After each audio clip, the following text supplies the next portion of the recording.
Hi everyone and welcome. Lauren here again from Acting Classes in Perth. This is episode number 18 of the Acting Classes in Perth Your Questions Answered Daily Show. The show where I sit down right here and answer all your acting related questions at 7 p.m. every single day, 7 days a week, 365 days of the year, on Facebook Live and also YouTube Live simultaneously.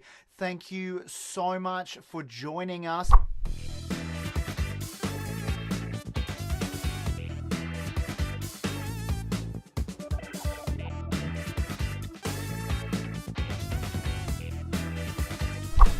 Okay, so today's question comes into us from Chris, but before we do that, I would like you, if you are watching us right now, give us a big thumbs up, say hello, please leave a comment in the comments section. I always like to see who's joining us here. I always try to get back to as many of you as I can. If you don't have a comment or don't have a question, simply just say hello. It's a pleasure to have you here, guys. All right, let's jump into today's question, and that has been sent in to us from Chris. Hey Lauren, it's Chris. I was just wondering if you had any tips from coming back from a character that you've invested in. Thanks, man. Chris, thank you so much, mate, for sending in this question. It's a beautiful question. It's so important as well. Now, I assume, first of all, you're probably talking about how do you come back from being a character that may be so emotionally draining, or a character that you feel might be quite overwhelming or consume you in some way. So firstly, I think it's very, very important that you remember it's only acting, right? It's not real. And at the end of a scene, a lot of actors sometimes do a mental and in some cases a physical, what's called unzipping, right? So unzipping and stepping out of your character's body. That can help immensely. But I also want you to realize that character development and the character prepping and priming that you might do to go into a character can also work incredibly well to come out of a character. So rather than doing what you would do to prime, getting into the character and getting all prepped and identifying your space, finding your physicality, finding your posture, finding your movement, finding that character's voice and making an asserted effort to do that. When you come out of a character that may be really taxing on you, what it's important to do is prime that in reverse, right? So find back yourself. So kind of go, okay, my name is Chris. I'm standing here in a space, whether it be on set or in a class. You could do it verbally or you could just do it in your head. That's up to you. This is my voice and it's not real. And having that time and that moment, which may only take a couple of seconds or up to a couple of minutes, right, to do, allows you to cement back in this world, right? And so the next thing I would get you to do is really acknowledge this world and try to identify just a few key things in the space around you that are in the real world, not in the world of your characters, right? So don't interact directly with the props that your character might interact with. Take a moment and kind of look around and go, okay, so there's studio lights, there's a camera, there's a director, there's crew. Oh yeah, okay, coming back.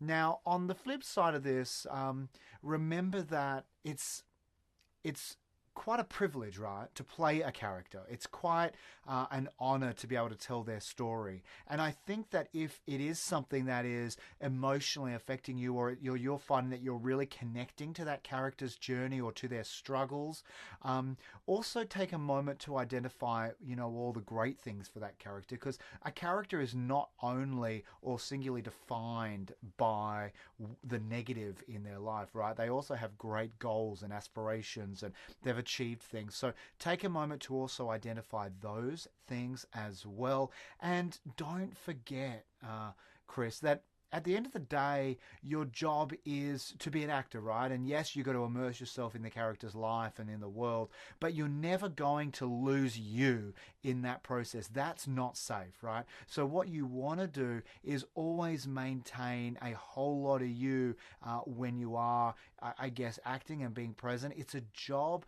That is your job, to go to work, to hit the mark, to say your dialogue, to pull off a convincing performance and definitely tell the character's story, of course, but never let go of yourself so that you're fully immersed and in the world and in the mind of your character. I don't think that that's healthy, and I wouldn't encourage that. Okay, and then, like always, I think it's really, really important that, just like in life, right?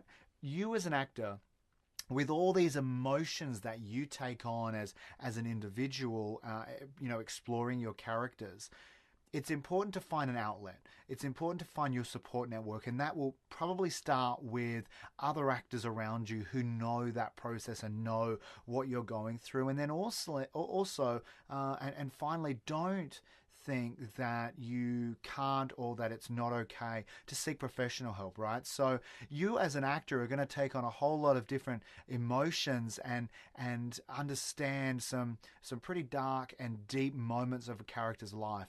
And it's only natural that you need to let those out at some point and process them yourself. So go and see a professional, a counselor or a psychologist, and just debrief, right? It doesn't have to be a session specifically around you and your struggles in your life, but just kind of processing and having a space in which it's okay to kind of explore about how you're feeling and how this character and the choices they made maybe has affected you. And we do that in class, and it's such a huge benefit, especially for a beginner actor. So you're going to find that amongst your local acting friends, but then also don't be afraid, you can do that with a professional as well. Chris, I'm so proud of all the progress you've made. It's been an absolute pleasure thus far working with you, and I'm excited to continue to do that and seeing you grow and develop. Now, if you liked Chris's question, please support him by clicking share and helping out your fellow actor. If you are watching us here on Facebook, then be sure to like and follow our page. If you're watching us on YouTube, simply click subscribe, and then be sure to hit the notifications bell so that you stay in contact with everything that we're doing. On top of that, if you're listening to us on iTunes, click subscribe and we'll keep you connected. Now, thank you so much for joining us. It will be an absolute pleasure to see you again tomorrow night for another episode in which I answer another question sent in by you guys. I'll be here tomorrow at 7 p.m. Don't miss it. Until then, I hope you have a great night and a great day ahead as well tomorrow. Stay safe and happy acting.